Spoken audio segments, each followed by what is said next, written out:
اتحداك تجيني يم برج خليفه، واذا ما تجيني تنطيني 200 دولار.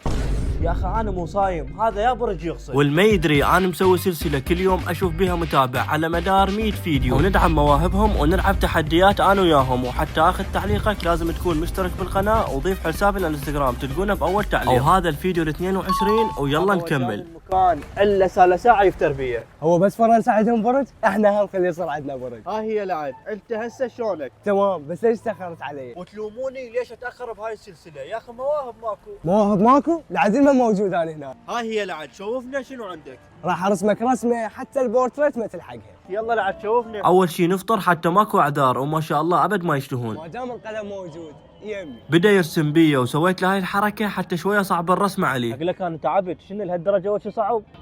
اصبر، هو بس شافك رادة 3 ايام. يا اخي هسه هذا التعب كله وهسه بالاخير يطلع وجهك كأنه علاء الدين. هنا تعبت وسوى عندي فضول وبعد ما تحمل. بس خلنا نشوف روحه حلو بشرفك. يلا بس اصبر، دخليها مفاجأة. واخيرا وبعد معاناه وصار ساعه متحنط اجتنا البشاره. وقف له بقى بس خشمك. هسه تعال شوف المفاجأة. شفتها وانا ما يحتاج احكي، يا اخي الصوره وحدها تحكي. خرب عقلك هذاني. طبعا المفاجأة انه الرسمة كلش حلوة وتحسها واقعية، ليش ما ملبسنا هاي؟ هاي استغلتك على السريع وهي صار. امانة الله الرسم مالته كلش حلو، واحنا نتمنى له بس التوفيق، واحنا من واجبنا ندعم هاي المشاريع البسيطة. وهسه تابعوني حتى نروح للشخص الجاي.